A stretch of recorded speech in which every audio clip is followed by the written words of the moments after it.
Capricorn, Capricorn rising. How you doing, Capricorn? This is your reading for the Sagittarius full moon. It's going to happen on the 11th of June, 2025. I work with 6-month cycles, so you are not missing out on any of the messages because this is taking us up to the Sagittarius new moon that will happen in Sagittarius season. I read for the rising sign, so for those of you who don't have Capricorn in the first house, look to the house it does fall in. Look to the themes of that house and all the other meaning you've got going on in that sign and apply all of that to the messages that come through in this reading. For example, I've got Capricorn in the 6th with Neptune, so I'd apply all of that meaning to the messages because it's as if that Capricorn energy, wherever it falls, has now energetically moved to the first house. So the houses that I'm going to talk about are always going to relate. You've just got to add on your own Capricorn natal chart meaning on top of it. My name's Chloe. I work with card divination, astrology, and as you just heard, and as you can see, I channel multi-dimensional energies through my body, both in the form of physical and vocal light language. All of this brings in healing, attunement, and activation codes to the messages that are going to come through for you today. There is a collective reading. That is where I've broken down the astrology of the exact moment of the moon, tapped into the most integrated and expansive intention of that moon, pulled collective tarot, channeled messages. There was a big transmission from my guides right at the end. I'm going to be running through this very quickly in this reading, so if you want a deeper understanding of this moon, it's very significant. It squares the nodes, so it's linked into the eclipse cycle. Pause this video, go watch the collective, and come back to see how it affects the Capricorn area of your chart. We're going to get 3 cards. First card is what's being released, because in that collective reading, the main message was a huge rebirth. We're going to get a card on the activation code, as well as a card on how to work with it, and the card at the bottom of the deck, acting as the root energy of the activation. We're also working with some oracle decks at the moment, and so we're going to see which ones want to say hello to you. Capricorn rising, this is happening in your 12th house. The hidden house, the house of mysteries, right? The unconscious spaces, things that go on behind the scenes. In those unconscious spaces can be trauma responses, limiting beliefs, distorted love languages, anxiety, depression, loss, grief, isolation. Underneath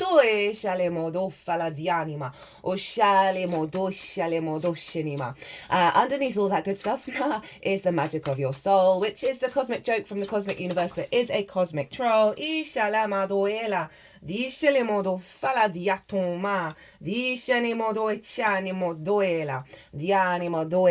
places the magic of our soul underneath all the conditioning. Woohoo! But right, so full moon. Well, that came out quick. Where did you go? Oh, lol. Lol, lol, lol, lol, lol. Whoa, just seen the card at the bottom of the deck as well. So full moon in the 12th. This happens once a year. This is an upgrade in your intuition, your emotional body, whether your needs are being met or not, how do you give and receive nourishment in regards to those unconscious responses, right? So it's a big illumination, a big release around certain distortions, and a higher activation of everything that you've learned over the last year in regards to the themes that I've just mentioned, really getting a boost. This is a heightened connection and intuition to your higher self guiding you through the moon to follow that which gives you nourishment, that which feeds your needs. The sun is over in the 6th house of work, how you work. Physical health, okay, that's wanting to go here, which means that's in the past. Physical health, routines, co-workers, and therefore collaboration, pets, and therefore acts of service. It is the adult in the room, which we can neglect because of the distortions in the 12th. The sun is there, so there's a real sense of illumination of the downloads you're going to get with this full moon of how to put it into practice, of that realization of, oh, your physical health is affected directly by what's going on in the unconscious. Oh,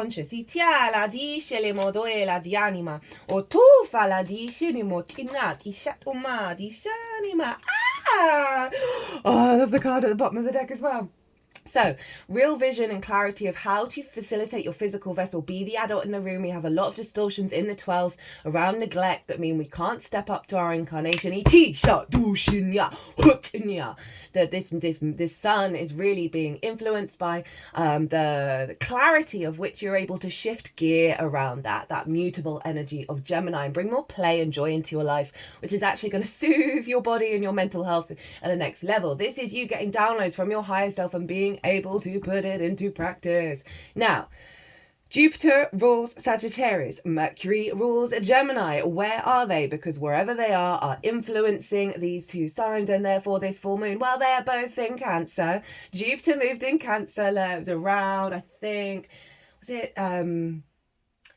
was 2 minutes 22:02 here in the UK last night, right? So it's just moved into Cancer. Mercury was already there. So there's all of this energy is being influenced by your 7th house, the house of the other, business partner, one-on-one clients, therapist, intimate friends, long-term committed romantic relationships, as well as your relationship with Source. So there's a huge, Jupiter's in its exaltation. I'm going to do the Jupiter transit in Cancer.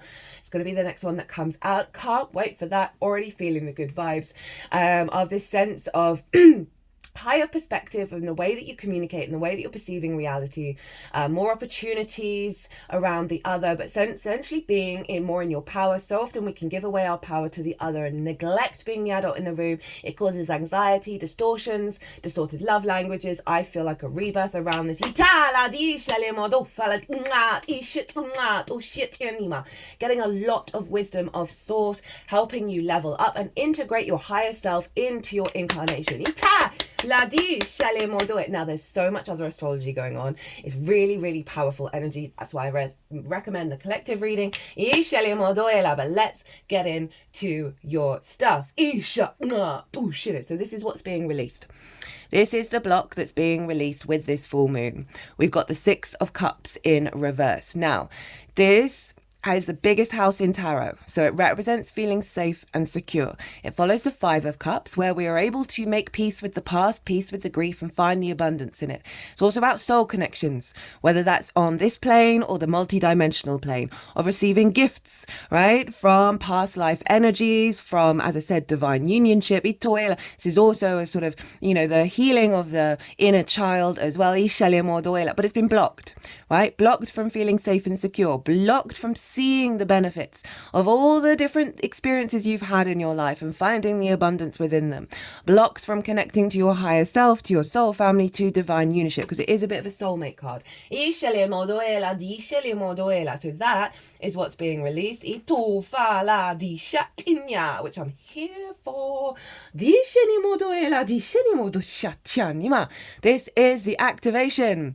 9 of Swords in reverse, here for this as well. Love it when the 9 of Swords shows up in reverse for a 12th house transit, right? Because it genuinely represents the shadow side of the 12th, right? Sleepless nights, fear, worry, anxiety, right? Cortisol running through you, regret about the past, worry about the future, which means you can't get present. This is nightmares. This is the distortions in the field of the perspectives that you have in your unconscious that have blocked you from being present in your incarnation and being able to smell the roses. It's in the reverse. A release of that cage. A release of the anxiety, the fear, and the worry in your head.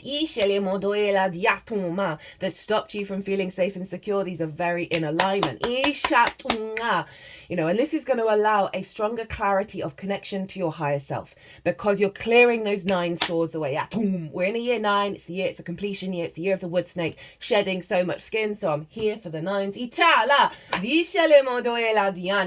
How to work with this energy, how to amplify this activation. 2 of Cups. Divine unionship with your higher self. Right? On one level. We have the feminine, masculine spirit here. We've got the caduceus, which represents deep healing, but also kundalini rising. These are both equal. They are eye to eye. They are both open to give and receive. So with the aspect of Jupiter and Mercury in the 7th, with the 6th house, and I always think it's a really important house, the 6th house, to have healthy relationships, because if you don't understand how you work and you can't communicate it, right, how are you supposed to work with other people, right? If you neglect yourself, neglect that 6th house of your house and how you work and applying yourself to your own incarnation and self-sacrificing to the other, how are you supposed to have healthy relationships? So it's highlighting that, as well as focusing on the relationships, the frequency of respect, honor and dignity, equality, being open to give and receive, right? So they're really saying, and I think a similar message came through with Sagittarius actually, of if you've got relationships in your life that aren't matching this, they're not for you. There is no scarcity. You don't have to hold on to them. You're not holding on to the distortions anymore. So there's a real sense of the embodiment of the integration of yourself, right? The true love and reciprocity with yourself, the deep healing, the Kundalini rising of your desires, of your passion, of your life force, right? That there is a real focal point here of integration and the awareness of this frequency, right? And the focus on this frequency. With that 7th house energy, right? So that could be a business partner coming your way, right? But it's got to come at this frequency, and if it's not for you. Just let it go. This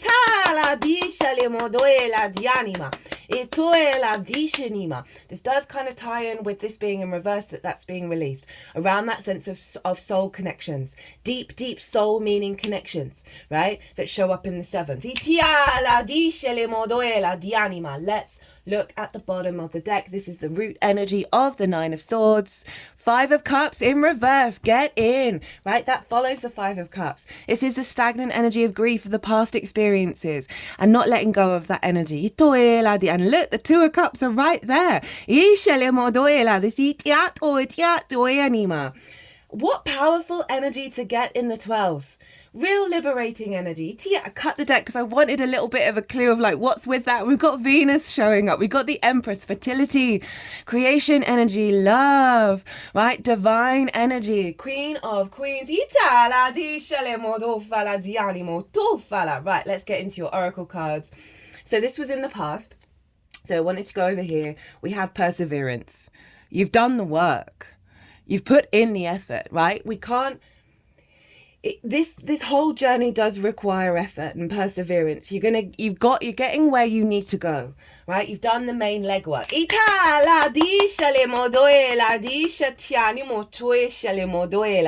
And then we have rescue, right? This is through that hard work, through that release. This is you reconnecting. You see these 2 hands? Oh, there we go. You reconnecting to your higher self. And it says rescue. So there's a real sense of liberation, right? It's really interesting actually, because there's been a certain energy that's been coming through. It came through in the Chiron Venus conjunction in Saturn in Aries transit, and it came through in the collective reading that is to do with Venus.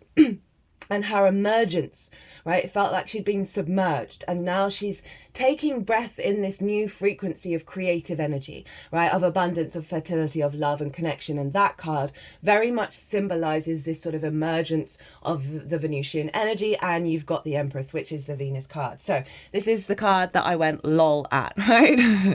12th house. Sacrifice and surrender, the Moon and the Hanged Man. Going deeper or getting lost. Shadow self, karma, suffering, escapism, isolation, hidden truth, secrets, fears, hidden enemies, retreats, enlightenment, right? And it's gone with all of this energy. So let's see what the book has got to say. In the shadow, there's a lot of tricky and difficult energies in your life.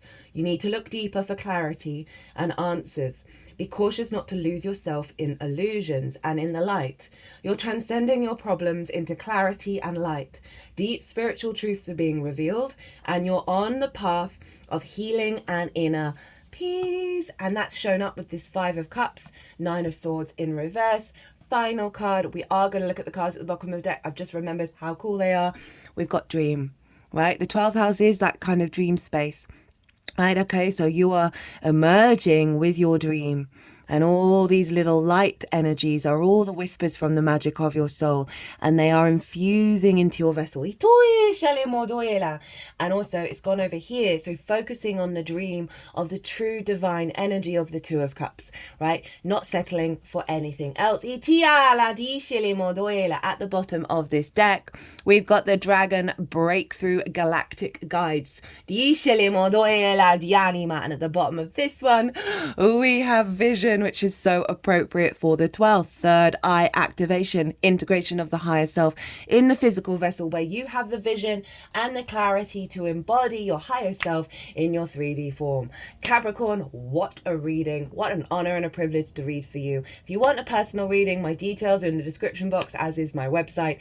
But other than that, Capricorn, be good to yourselves, be good to those around you, safe travels, and be well until we meet again.